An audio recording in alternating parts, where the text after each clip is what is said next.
Hello student, हम thermodynamics पढ़ रहे थे। थर्मोडायनेमिक्स के पिछले लेक्चर में हमने म्यूजेटी के बारे में पढ़ा था, यानी जूल थॉमसन कॉफिशिएंट के बारे में पढ़ा था, जिसमें हमने देखा था कि जूल थॉमसन कॉफिशिएंट का मान रियल गैस के लिए क्या होता है और आइडियल गैस के लिए किस तरह से ज्ञात करते हैं।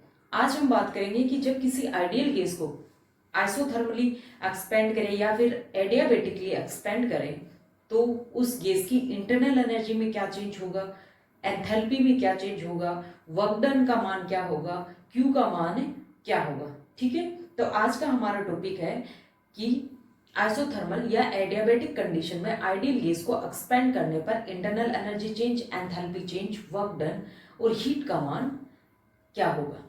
ठीक है,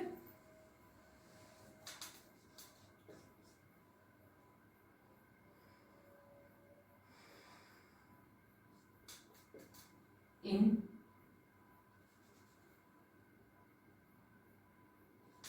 when expansion of ideal gas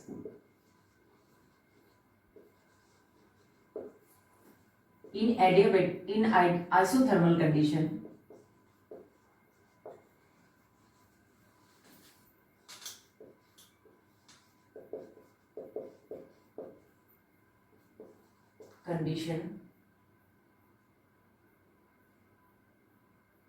the value of dE, Q, W and dH।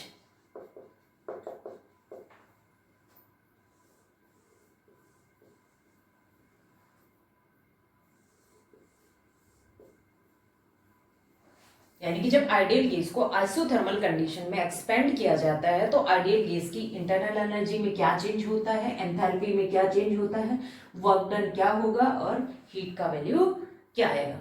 ठीक है, तो देखिए, we know that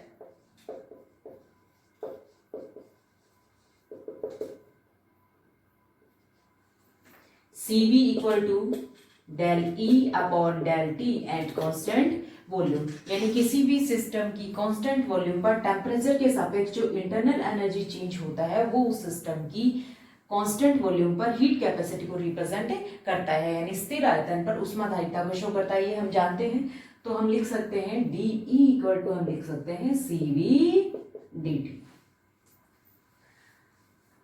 in isothermal condition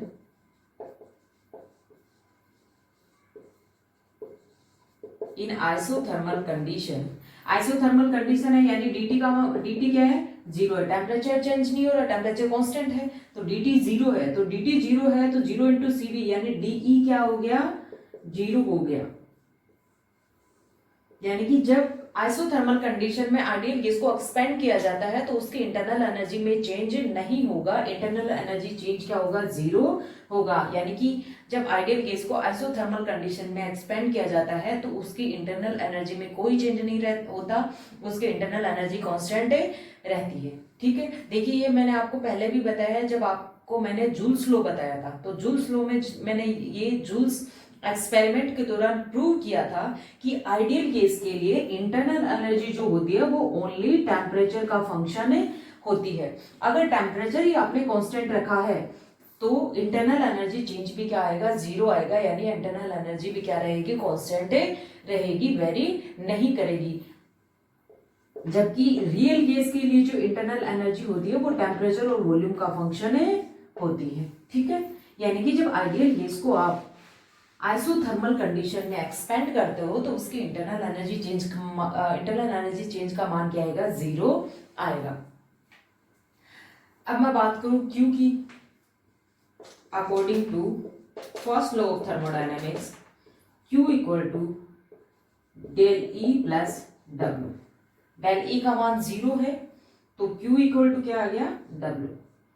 यानी कि आइसोथर्मल कंडीशन में अगर आइडियल गैस को एक्सपेंड करेंगे तो सिस्टम के द्वारा जो हीट अब्सॉर्ब की जाएगी वो हीट जो होगी वो टोटली वर्क में कन्वर्ट हो जाएगी, यानी उस सिस्टम के द्वारा किए गए कार्य में कन्वर्ट हो जाएगी, क्योंकि इंटरनल एनर्जी चेंज क्या है, जीरो है, इसलिए जो भी सप्लाइड हीट होगी वो टोटल हीट जो होगी वो वर्क में कन्वर्ट हो जाएगी।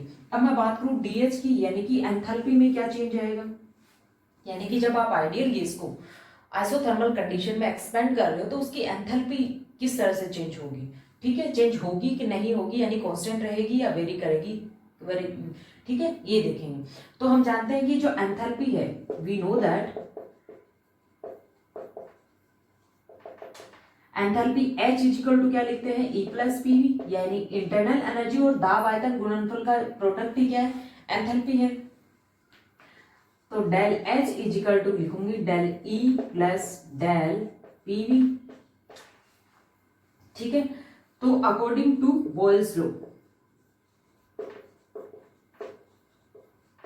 बॉयल्स लॉ क्या कहता है, बॉयल्स लॉ ये कहता है कि कांस्टेंट टेम्परेचर पर प्रेशर, किसी भी कांस्टेंट टेम्परेचर पर किसी भी गैस का जो प्रेशर है वो उसके आयतन के क्या होगा, इनवर्सली प्रोपोर्शनल होगा।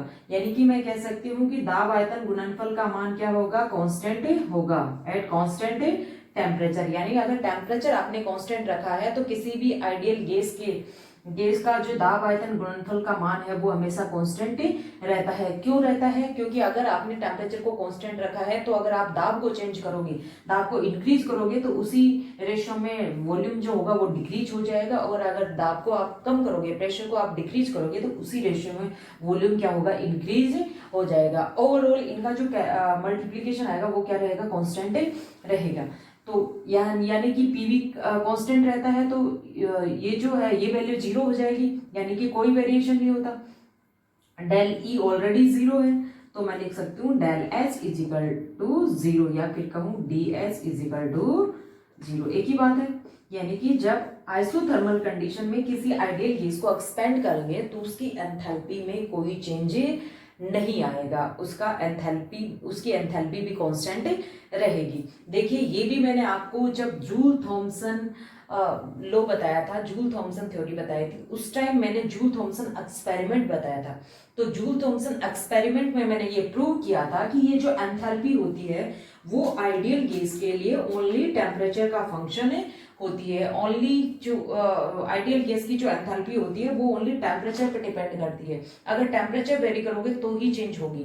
यहाँ पे अपन ने क्या रखा है, आइसोथर्मल कंडीशन रखी है, टेम्परेचर को हमने कांस्टेंट रख लिया, इसलिए एंथैल्पी भी क्या रहेगी, कांस्टेंट रहेगी, यानी एंथैल्पी चेंज का मान भी क्या आएगा, जीरो आएगा। जबकि रियल गैस के लिए जो एंथैल्पी होती है वो टेम्परेचर और प्रेशर का फंक्शन होती है, ठीक है। रियल गैस के लिए टेम्परेचर और प्रेशर का फंक्शन होती है, लेकिन बात यहाँ पे किसकी हो रही है, आइडियल गैस की हो रही है। तो आइडियल गैस के लिए एंथैल्पी ओनली टेम्परेचर का फंक्शन है। अगर टेम्परेचर ही कांस्टेंट है तो एंथैल्पी भी क्या रहेगी, कांस्टेंट रहेगी। जब आप आइडियल गैस को आइसोथर्मली एक्सपेंड कर रहे हैं तो एंथैल्पी चेंज का मान क्या आएगा, जीरो आएगा, ठीक है। यानी कि आइसोथर्मल कंडीशन में आइडियल गैस को एक्सपेंड करने पर इंटरनल एनर्जी चेंज भी जीरो होता है, यानी कि इंटरनल एनर्जी भी कांस्टेंट रहती है, एंथैल्पी चेंज भी जीरो होता है, यानी कि एंथैल्पी भी कांस्टेंट रहती है, और जो सप्लाइड हीट है वो टोटल हीट किस में कन्वर्ट हो जाती है, वर्क में कन्वर्ट हो जाती है। अब हम बात करें कि अगर एडियाबैटिक कंडीशन है और एडियाबैटिक कंडीशन में हम आइडियल गैस को एक्सपेंड करवाएं, अदर्स गैस का प्रसार करवाएं, तो उसकी इंटरनल एनर्जी में क्या चेंज आएगा, एंथैल्पी में क्या चेंज आएगा, वर्क डन का मान क्या होगा, हीट का मान क्या होगा।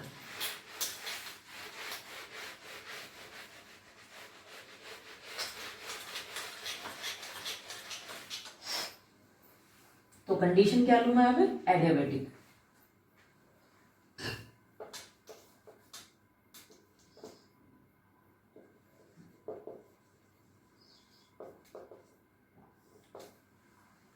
When expansion of ideal gas in adiabatic condition, DE, Q, W and DH का वैल्यू क्या होगा। तो देखिए according to first law of thermodynamics, DQ equal to होता है DE प्लस DW, ठीक है।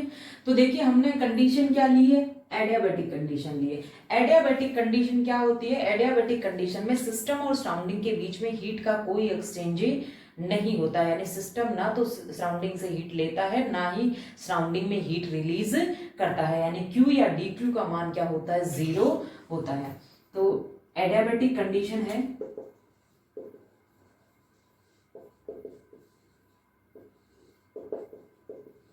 कंडीशन सो डी क्यू या फिर मैं कहूँ क्यू इक्वल टू क्या होगा 0, तो 0 equal to D E plus D W, तो डी ई इक्वल टू होगा डी डब्ल्यू या फिर कहूँ minus D W, D E equal to होगा माइनस पी डी वी।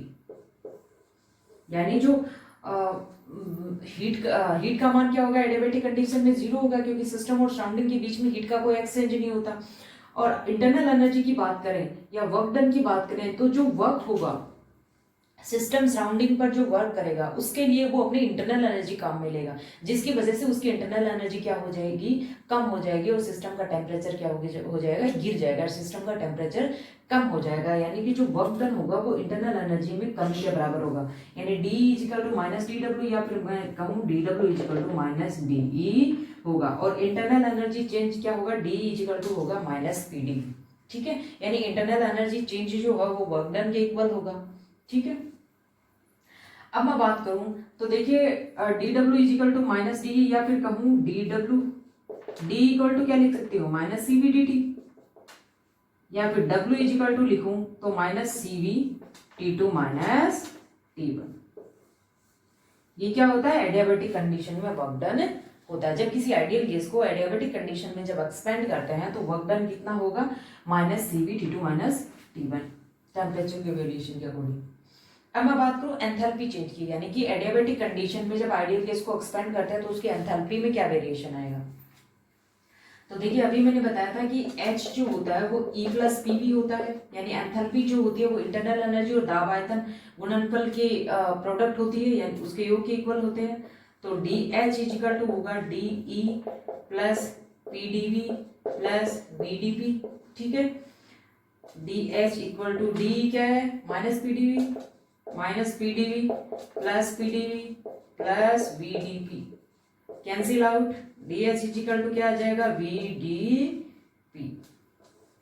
ठीक है, यानी एडियाबेटिक कंडीशन में जब आइडियल गैस को एक्सपेंड करवाएंगे तो एंथैल्पी चेंज का मान क्या आएगा डी एच इजिकल टू क्या आएगा वी डी पी। ठीक है,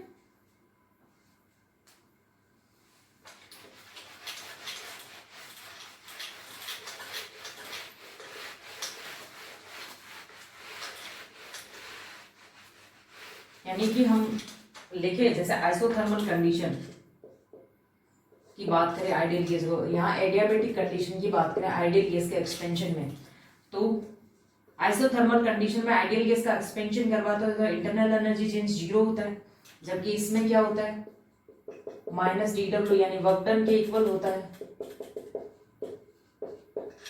जबकि आइसोथर्मल कंडीशन में अगर आइडियल गैस आइसोथर्मल कंडीशन में आइडियल गैस को एक्सपेंड कराते हैं तो एंथैल्पी चेंज डीएस का मान भी क्या होता है 0 होता है, क्योंकि एंथैल्पी भी टेम्परेचर का फंक्शन आइडियल गैस के लिए।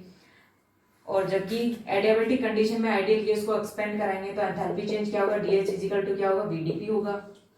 इसी तरह से आइसोथर्मल कंडीशन में जो क्यू होगा वो वर्क डन के इक्वल होगा। ठीक है, क्योंकि इंटरनल एनर्जी चेंज जब 0 हो जाता है तो जो सिस्टम के द्वारा अब्जॉर्ब हीट होगी वो टोटली किस में कन्वर्ट हो जाएगी वर्क में कन्वर्ट हो जाएगी। इसी तरह से जैसे एडियाबेटिक कंडीशन में आइडियल गैस को एक्सपेंड करवाते हैं तो Q का मान क्या होगा 0 होगा, क्योंकि एडियाबेटिक कंडीशन का मतलब क्या है सिस्टम और सराउंडिंग के बीच में नो हीट एक्सचेंज। वर्क की बात करें तो वर्क जो होगा इस कंडीशन में ये भी बताया कि ये सिस्टम के द्वारा अब्जॉर्ब हीट के बराबर होगा, जबकि यहाँ एडियाबेटिक कंडीशन में आइडियल गैस को जब एक्सपेंड करवाते हैं जो वर्क डन होगा वो किसके इक्वल होगा इसके इक्वल होगा इंटरनल एनर्जी चेंज के इक्वल होगा। यानी इंटरनल एनर्जी में जितनी कमी आएगी वो वर्क डन के इक्वल होगी। ठीक है, आज के लिए इतना ही, बाकी नेक्स्ट क्लास में।